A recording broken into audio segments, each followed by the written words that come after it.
कक्षा 10 के बच्चे ध्यान देंगे। अभी मैंने 2 दिन में धनुष भंग के 3 पद पढ़ाए हैं,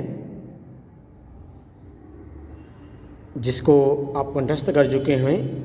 आज मैं आप लोगों को चौथा पद पढ़ाने जा रहा हूँ। उसका जो दोहा है, या ध्यान देंगे। देखी देखी रघुबीर तन, सुरमनाव धरि धीर, भरे बिलोचन प्रेम जल, पुलकावली शरीर।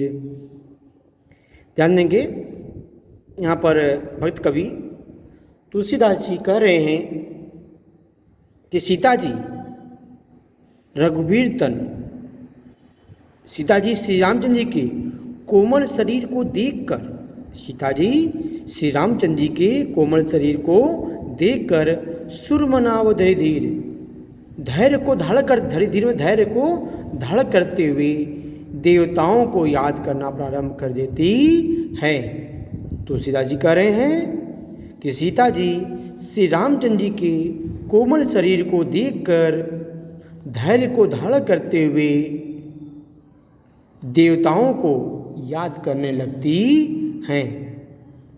अब भरी बिलोचन प्रेम जल, पुलकावली शरीर, और सीता जी की आंखों में श्री रामचंद्र जी के प्रेम रूपी जल भर आते हैं, और सीता जी की आंखों में श्री रामचंद्र जी के प्रेम रूपी जल भर आते हैं।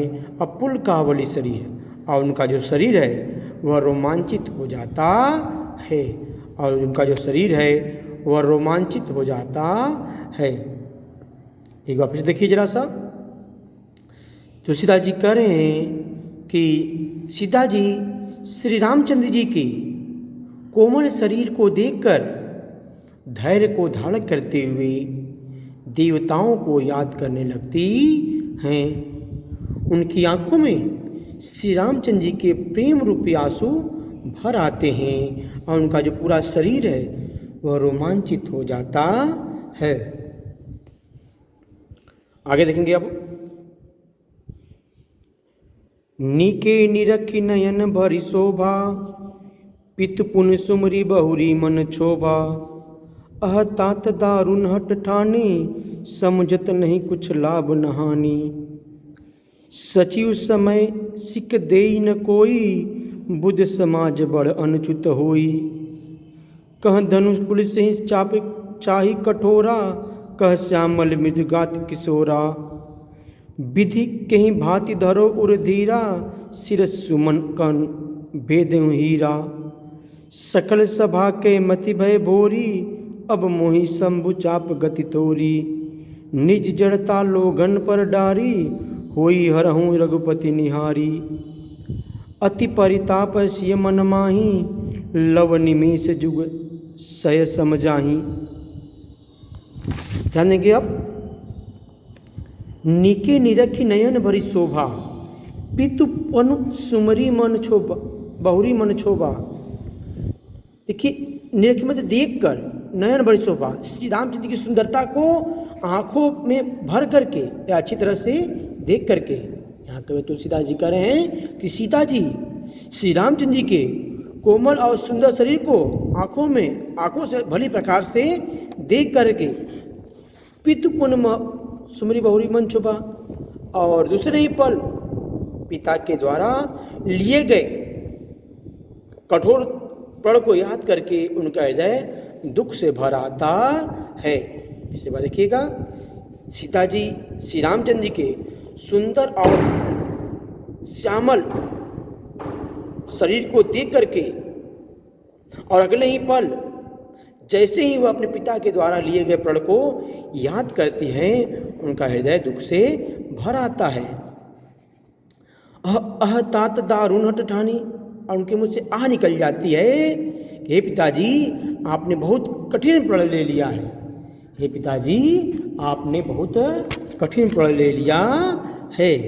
असमझत नहीं कुछ लाभ न हानि, आपको इस प्रण के द्वारा जो लाभ और हानि हो रही है उसके बारे में जरा सा भी मालूम नहीं है।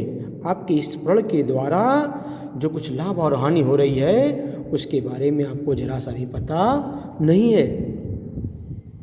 सचिव समय सिख दे ही न कोई, बुद्ध समाज वंचित होई। जो आपके मंत्रियों का जो समुदाय है वह भी आपको सही बात से अवगत नहीं करा रहा है। जो मंत्रियों का समुदाय है वह भी आपको सही बात से अवगत नहीं करा रहा है। अब बुद्ध समाज वंचित हुई।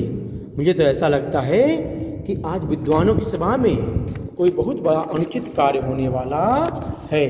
मुझे तो ऐसा लगता है कि आज विद्वानों की सभा में बहुत बड़ा अनुचित कार्य होने वाला है। क्यों? कह धनुष कुल से ही चाई कटोरा, कह श्यामल में गात किशोरा। कहाँ जो शिव जी का विशाल धनुष, विशाल और कठोर धनुष, कहाँ शिव जी का विशाल और कठोर धनुष, कहाँ श्यामल और कोमल शरीर वाले श्री रामचंद्र जी, कहाँ श्यामल और कोमल शरीर वाले श्री रामचंद्र जी। इसलिए हे ब्रह्मा विधि के ही बात इधर और इधर। हे ब्रह्मा जी मैं कैसे, हे ब्रह्मा जी मैं कैसे अपने हृदय पर धैर्य को धारण करूं।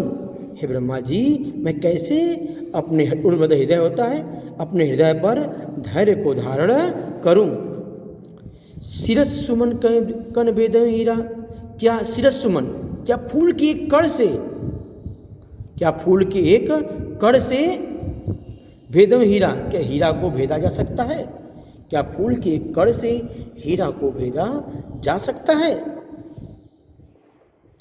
सकल सभा के मति भय भोरी, अब मोही शंभु चाप गई तोरी। सीता जी कहती हैं कि मुझे तो ऐसा लगता है जो सभा में उपस्थित सभी लोग हैं अब उनकी बुद्धि ही भ्रष्ट हो गई है।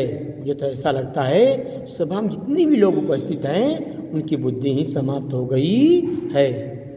अब मोही शंभु का चापते। इसलिए हे भगवान शिव जी, अब हे शिव जी की धनुष, अब आपके ही ऊपर भरोसा है। इसलिए हे शिव जी की धनुष, अब आपके ही ऊपर भरोसा है। निज जड़ता लोगन पर डारी, हुई हरऊ रघुपति निहारी। इसलिए आपका जो भारीपन है, आपका जो भारीपन है, जड़ता मतलब भारीपन, भारीपन है वह सभा में उपस्थित लोगों के ऊपर डाल दीजिए।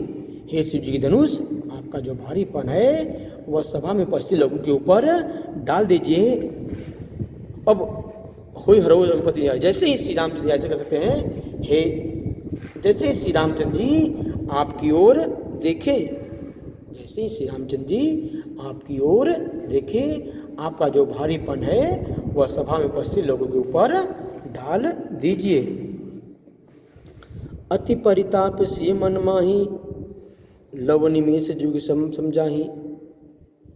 उस वक्त सीता जी के हृदय में अत्यधिक पश्चाताप हो रहा था। उस वक्त सीता जी के हृदय में अत्यधिक पश्चाताप हो रहा था। लव निमेष युग से समझाइए, उनका उस एक एक पल, उनका उस वक्त एक एक पल एक एक युगों के समान व्यतीत हो रहा था। सीता जी का उस वक्त एक एक पल एक एक युगों के समान व्यतीत हो रहा था। एक वापिस देखिएगा आप लोग ध्यान से। सीता जी श्री रामचंद्र जी के सुंदर और कोमल शरीर को देख करके, अच्छी तरह से देख करके, अगले ही पल जैसे वह पिताजी के द्वारा लिए गए प्रण को याद करती हैं तो उनका हृदय दुख से भर जाता है और उनके मुंह से आह निकल जाती है और कहते कि हे पिताजी, आपने बहुत कठिन प्रण ले लिया है और इस प्रण के द्वारा जो कुछ लाभ और हानि हो रहा है उस लाभ और हानि के बारे में आपको जरा सा भी पता नहीं है। आपके जो मंत्रियों का जो समूह है, जो सच्ची जो मंत्रियों का समूह है, वह भी आपको सच्चाई से अवगत नहीं करा रहा है, सही बात बता नहीं रहा है। ऐसा लगता है कि आज विद्वानों की सभा में कोई बहुत बड़ा अनुचित कार्य होने वाला है। ऐसा लगता है आज विद्वानों की सभा में कोई बहुत बड़ा अनुचित कार्य होने वाला है, क्योंकि कह धनुष, कहाँ शिव जी का विशाल और कठोर धनुष, कहाँ शिव जी का विशाल और कठोर धनुष, और कहाँ श्यामल और कोमल शरीर वाले श्री रामचंद्र जी, कहाँ श्यामल और कोमल शरीर वाले श्री रामचंद्र जी। इसलिए हे ब्रह्मा जी, मैं कैसे अपने हृदय पर धैर्य को धारण करूं? क्या फूल की एक कण से, क्या फूल के एक कण से हीरा को भेदा जा सकता है? मुझे तो लगता है जो सभा में उपस्थित सभी लोग हैं उनकी बुद्धि समाप्त हो गई है। इसलिए हे शिव जी के धनुष, अब तुम्हारे ही ऊपर भरोसा है। इसलिए हे शिव जी के धनुष, अब तुम्हारे ही ऊपर भरोसा है। और जैसे ही श्री रामचंद्र जी तुम्हारी ओर देखें, जैसे श्री रामचंद्र जी तुम्हारी ओर देखें, तुम्हारा जो भारीपन है तुम सभा में उपस्थित लोगों के ऊपर डाल दो। उस वक्त सीता के हृदय में अत्यधिक पश्चाताप हो रहा था। उस वक्त सीता के हृदय में अत्यधिक पश्चाताप हो रहा था। उस वक्त उनका एक एक पल एक एक युगों के समान व्यतीत हो रहा था।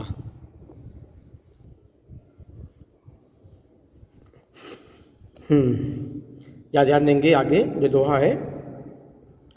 प्रभु चितई पुनि चितव मही, राजत लोचन लोल, खेलत मन सीज मीन, जुग जनु विदु मंडल डोल। देखिए यहाँ भक्त कवि तुलसीदास जी कह रहे हैं कि प्रभु चितई, सीता जी श्री रामचंद्र जी को देखने के बाद, प्रभु चितई मतलब श्री रामचंद्र जी को देखने के बाद, पुनः चितई मई, दोबारा वह धरती की ओर या लज्जावश धरती की ओर देखने लगती हैं। सीता जी श्री रामचंद्र जी के सुंदर और श्यामल शरीर को देखने के बाद लज्जावश धरती की ओर देखने लगती हैं। मही राजत लोचन लोल, जब वो धरती की ओर देखती हैं तो उनकी जो दोनों लाल लाल आंखें हैं वह अत्यधिक सुशोभित होती हुई दिखलाई देती हैं। उनकी दोनों लाल लाल आंखें हैं वह अत्यधिक सुशोभित होती हुई दिखलाई देती हैं। अखेलत मनसीज मीन, जुग जन विदु मंडल डोल। मनसीज मतलब कामदेव, मीन मन मछली, जुग मतलब संसार। और वो देखने में ऐसी लगती हैं जैसे कि कामदेव की, जैसे कि कामदेव की जो दोनों मछलियां हैं झंडे पर, जो दोनों मछलियां हैं कामदेव के झंडे पर जो दोनों मछलियां हैं वह चंद्रमंडल रूपी डोल में झूला झूलते या खेलते हुए दिखलाई दे रही हैं। ऐसा लगता है जैसे कि जो कामदेव की दोनों मछलियां हैं वह चंद्रमंडल रूपी डोल में झूला झूल रही हैं। यहाँ पे देखिए सीता जी श्री रामचंद्र जी के सुंदर और श्यामल शरीर को देखने के बाद जैसे ही लज्जावश वह धरती की ओर देखती हैं तो उनकी जो दोनों लाल लाल आंखें हैं वह अत्यधिक सुशोभित होती हुई दिखलाई देती हैं। और वह देखने में ऐसी लगती हैं कि जैसे कि कामदेव की जो दोनों मछलियां हैं वह चंद्रमंडल रूपी डोल में झूला झूलती हुई दिखलाई दे रही हैं। अब आगे आएंगे आप लोग। गिरा अलनी मुख पंकज रोकी, प्रगट न लाज निशा अवलोकी, और लोचन जल रह लोचन कोना, जैसे परम कृपन कर सोना। असकुची व्याकुलता बड़ी जानी, धरी धीरज प्रतीति उर आनी। अतन मन बचन मोर पनु साचा, रघुपति पद सरोज चितिराचा। तौ भगवान सकल उर्वासी, करही मोहि रघुबर के दासी। जहीं के जहीं पर सत्य स्नेहूँ, सोते मिलई नहीं न कुछ संदेहूँ। प्रभु तन चितई प्रेम तन टाना, कृपा निधान राम सब जाना। स्यहि बिलोक की तकेउ धनु कैसे, चितऊ गरुण लघु ब्याल ही जैसे। गिरा अलनी पुख पंकज रोकी, प्रकट न लाज निशा अवलोकी। यहाँ पर तुलसीदास जी कह रहे हैं कि गिरा मतलब वाड़ी, अल्ली मतलब भौरा, मुख मतलब मुख कमल, पंकज मतलब कमल। यहाँ पे तुलसीदास जी कह रहे हैं कि सीता के जो वाड़ी रूपी भौरे हैं, जो वाड़ी रूपी भौरे हैं वह बाहर निकलना चाहती हैं। श्री रामचंद्र जी को देखने के बाद जो सीता जी के वाड़ी रूपी भौरे हैं वह बाहर निकलना चाहते हैं मुख पंकज रोकी, लेकिन उनके मुख रूपी कमल ने उन्हें रोक रखा है। लेकिन उनके मुख रूपी कमल ने उन्हें रोक रखा है। प्रकट न लाज निशाओं की, वह रात्रि रूपी लज्जा के आने पर भी वह सबके सामने प्रकट नहीं हो पा रही हैं। वह रात्रि रूपी लज्जा के आने पर भी सबके सामने प्रकट नहीं हो पा रही हैं। लोचन रजल लोचन कोना, जैसे परम कृपण करे सोना। उनकी आंखों के आंसू उनकी आंखों के कोने में उसी प्रकार छिप गए हैं। उनकी आंखों के जो आंसू हैं उनकी आंखों के कोने में उसी प्रकार छिप गए हैं जैसे परम कृपण करी सोना। कृपण में कंजूस, जैसे किसी महान कंजूस का जो सोना होता है वह गड़ा का गड़ा रह जाता है। जैसे किसी महान कंजूस का जो सोना होता है वह गड़ा का गड़ा रह जाता है। अर्थात सीता जी के जो आंसू हैं वो बाहर निकलना चाहते हैं लेकिन निकल नहीं पा रहे हैं। सकुची व्याकुलता बड़ी जानी, धरी धीरज प्रतीति उरानी।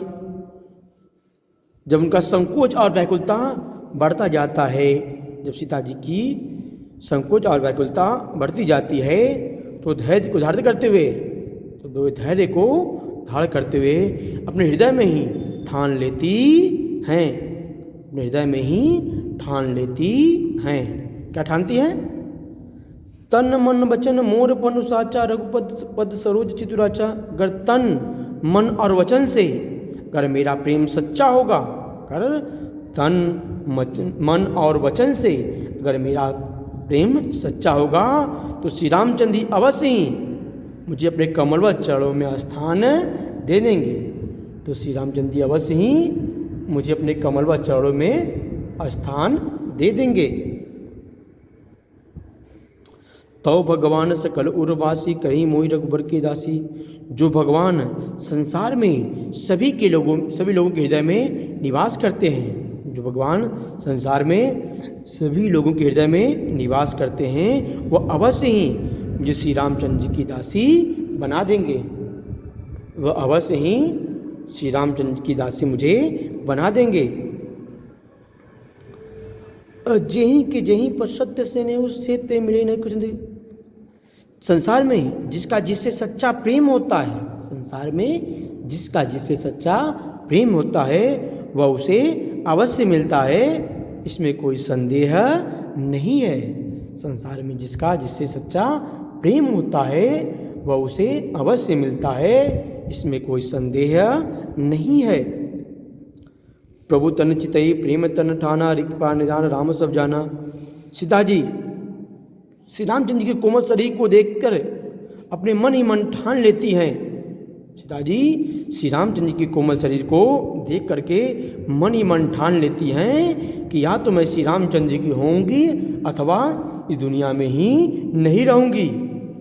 अब कृपा निधान राम सब जाना, कृपा के सागर प्रभु श्री रामचंद्र जी इन सारी बातों को जान जाते हैं। कृपा के सागर प्रभु श्री रामचंद्र जी इन सारी बातों को जान जाते हैं। सिरई विलोक की तकियो धनु कैसे, चितई गरु लघु ब्याल जैसी। सीता जी को देखने के बाद वह धनुष की ओर ऐसे देखते हैं। श्री रामचंद्र जी सीता जी को देखने के बाद धनुष की ओर ऐसे देखते हैं जैसे कि चितऊ गरु लघु ब्याल, जैसे कि कोई बड़ा सा गरुड़ पक्षी छोटे सांप की ओर देखता है। ऐसा कोई गरुड़ पक्षी, कोई बड़ा सा गरुड़ पक्षी छोटे से बाज की ओर देखता है। अर्थात उस वक्त उन्हें जो धनुष था बहुत छोटा सा दिखलाई दे रहा था। एक बार फिर देखिए और देखिएगा पास ध्यान से एक बार। यहाँ पर श्री रामचंद्र जी कहते हैं, तुलसीदास जी कह रहे हैं कि सीता जी के जो वाणी रूपी भौरे हैं वह बाहर निकलना चाहते हैं, लेकिन उनके मुख रूपी कमल ने उन्हें रोक रखा है।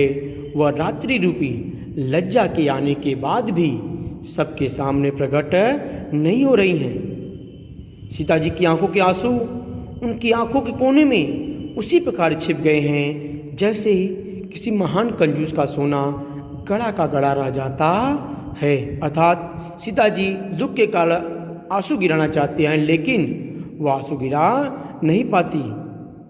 जब उनका संकोच और व्याकुलता बढ़ती चली जाती है तो वो अपने हृदय में धैर्य धारण करते हुए मन ही मन अपने हृदय में ठान लेती हैं कि अगर तन मन और वचन से अगर मेरा प्रेम सच्चा होगा तो श्री रामचंद्र जी अवश्य ही अपने कमलवत चरणों में मुझे स्थान दे देंगे।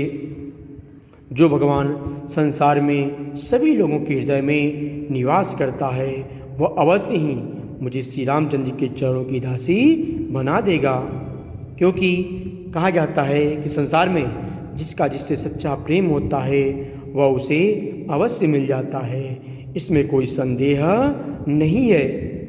सीता जी प्रभु श्री रामचंद्र जी के कोमल शरीर को देखकर मन ही मन ठान लेती हैं, या तो मैं श्री रामचंद्र जी की होंगी अथवा इस दुनिया में ही नहीं रहूँगी। कृपा के सागर प्रभु श्री रामचंद्र जी सीता जी के मन में घटित होने वाली सारी बातों को जान जाते हैं। वह सीता जी को देखने के बाद धनुष की ओर इस प्रकार देखते हैं जैसे कोई गरुड़ पक्षी छोटे से सांप की ओर देखता है। अर्थात श्री रामचंद्र जी को जो शिव जी का धनुष था वह उस वक्त बहुत ही छोटा दिखलाई दे रहा था। ध्यान दीजिएगा। आज के लिए बस इतना ही। अब आगे नेक्स्ट डे क्लास लेंगे तो आपको पढ़ाएंगे, लेकिन इसको ज़्यादा ध्यान से पढ़िएगा। और जो गिरा अलनी वाला भी पद पढ़ाया है और ज़्यादा ध्यान दीजिएगा, क्योंकि ये बड़ा इम्पोर्टेंट है आप लोग की परीक्षा की दृष्टि से।